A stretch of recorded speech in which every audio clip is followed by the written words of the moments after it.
The supplies for this project will be a tin planter and a styrofoam block, some lightweight cardboard or cardstock. I'm going to use some paper plates, some type of ribbon. I'm using this pretty Valentine's ribbon, some green planter filler, and you're also going to need some twine. I picked all of these supplies up at the Dollar Tree. You'll also need something for stems. I picked up these 1/4-inch wooden dowels at Michael's. 2 different shades of green acrylic paint, 3 different size hearts. I had 2 in my supplies, and I also printed one out, and I will definitely link that below in my description. 4 different patterns of scrapbooking, craft, or heavyweight wrapping paper. A paper bag, along with a small piece of wire. And to finish up, some white spray paint and Mod Podge. The first step is to remove the heavyweight twine.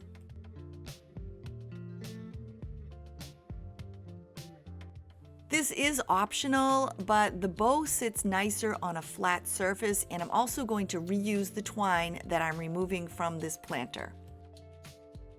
Once you have it all removed, now you have this sticky residue left to contend with. I found that my Fantastic, along with a green scrunchie, did a pretty good job.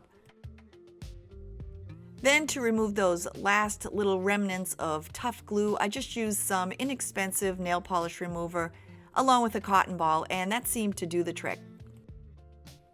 You might have to use a little muscle, but it will eventually come off. Now that your tin planter is clean and ready to go, we're going to give it a good coat of white spray paint. I then added my white styrofoam block by simply removing the packaging and pressing it tightly into the inside of the planter. To protect the white paint and to be sure that it doesn't get scratched, I'm adding a coat of Mod Podge to the outside.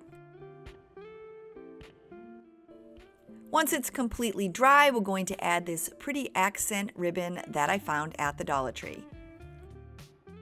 Because this pot is tapered, the wired ribbon will not lie perfectly flat against it. So all I'm doing is hot gluing the ribbon to the planter, and then I'm going to gather it at the end to tighten it against it.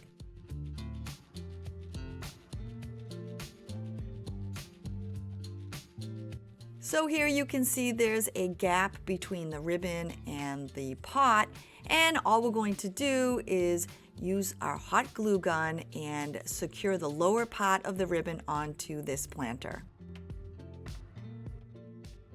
When you're finished, you're going to be left with a little gathered piece of ribbon on the front. To fix this, all you need to do is fold it over and then just secure it together with your glue gun. To make a bow for the front, we're going to use 2 18-inch pieces of the same ribbon.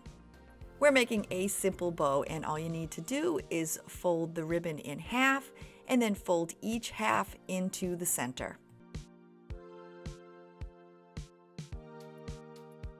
Using your glue gun, you're simply going to glue one tab on top of the other.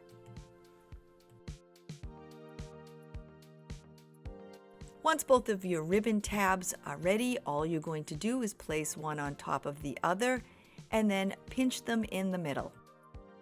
Then using a little piece of floral wire, just fold it over the top of the 2 tabs, pull it together tightly and twist it.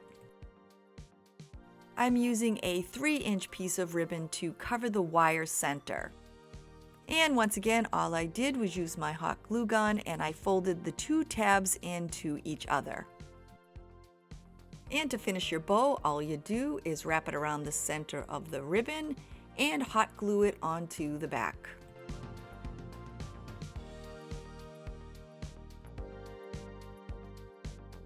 Now that your ribbon's complete, all you need to do is just kind of fluff out the edges and plump them up.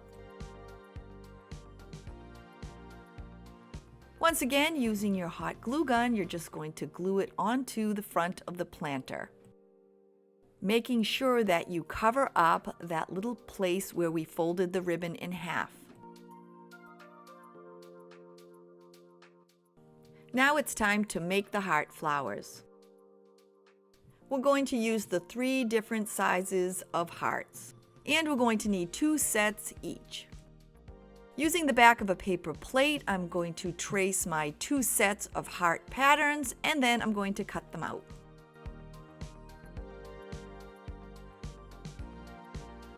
I'm using paper plates because I had them on hand, but any type of light cardstock will work. Once my 2 heart stencils have been traced and cut out, it's now time to cut out the smaller printed hearts. After cutting each of them out, using my Mod Podge, I'm then going to glue them onto a plate.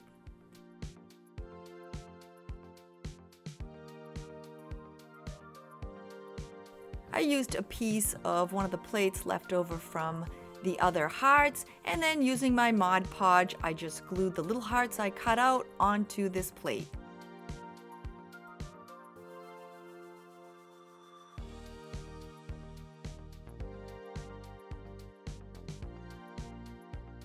Once I cut them out, the end result was I had 3 different sizes of hearts. Starting with my largest hearts, I picked out the pattern of paper that I wanted to use, and then using my Mod Podge, I glued them onto the back.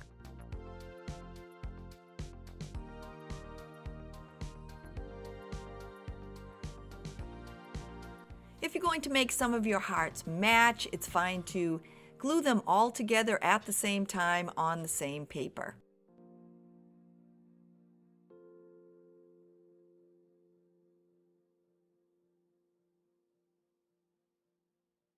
I continued to glue all my hearts onto the back side of my scrapbooking paper.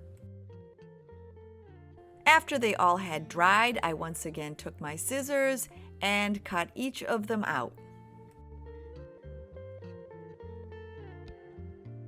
And when you're finally done, you'll have 6 separate sets of 2. Now we need to make some stems for our heart flowers. I'm using the wooden dowels that I picked up at Michael's, and using my ruler, I cut them at 16, 14, 12, 10, 8, and 6 inches. The wood was so soft, I actually just scored it with my scissors, and then it just snapped right in 2. When I was done, I had 6 graduated pieces of wooden stems. I decided which heart I wanted at which length. I placed it where I would glue it on the stem and then marked it with my pencil. I followed the same instructions for all 6 hearts. When you're done, you'll be able to see a pencil mark on each of the 6 dowels. Starting with the largest dowel, you're going to place a dot of hot glue on the pencil mark. Then, using the twine that you originally removed from the planter, you're going to place that against the hot glue and then continue to weave it down the dowel. I added a dab of hot glue along the way as I continued to weave it. Be super careful as you do this because it is so easy to get burned. When you're near the bottom, make sure you leave about 2 inches without any jute string. This way you'll be able to stick it into the styrofoam. I almost had enough of the jute that I removed from the planter to cover all my sticks, but I did run out near the end and I had to use some of the twine. Now that your sticks are all covered with the twine and the jute, it's time to paint them. I'm using a hunter green, but you can use any green that you like.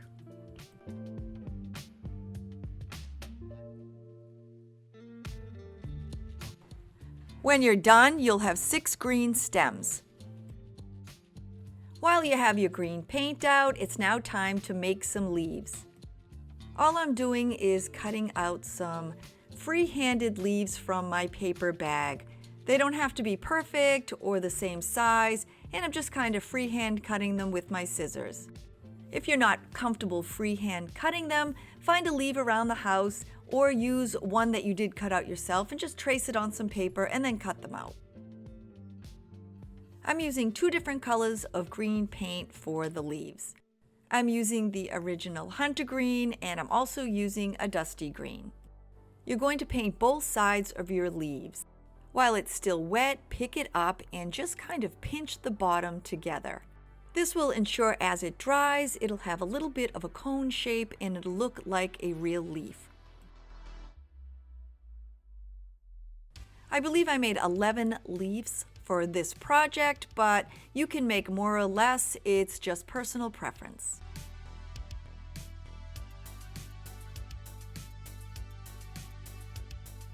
With all the individual pieces finally done, it's time to put these heart flowers together.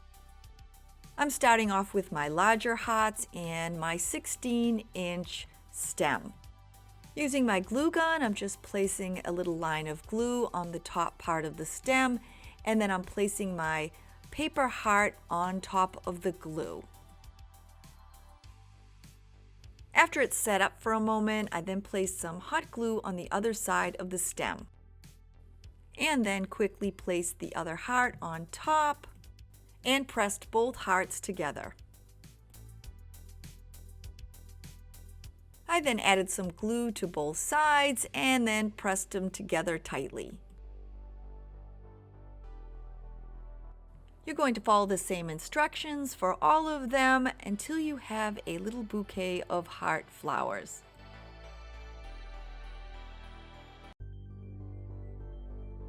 The final step before we add them to the pot is to glue on the leaves. To do this, all you need to do is take your hot glue gun, put a little bit of glue on the tab that you had squeezed on the leaf, and then just attach it to the back stem. You can add as many leaves as you'd like, or just 1 or 2. It's definitely personal preference. After all your hard work, it's finally time to add your flowers to the pot. Your larger flower will be in the back, and then the smaller flowers will graduate to the front.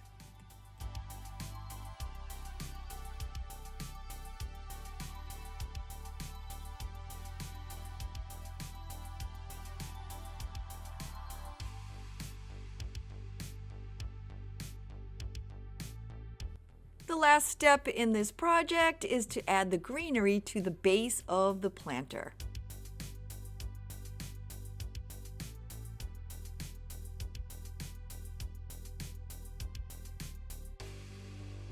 I hope you had fun making this project with me, and you know I have a blast every time we're together. If you haven't yet subscribed, don't forget to click that little red subscribe button below, and I'll see you soon. Bye, everybody!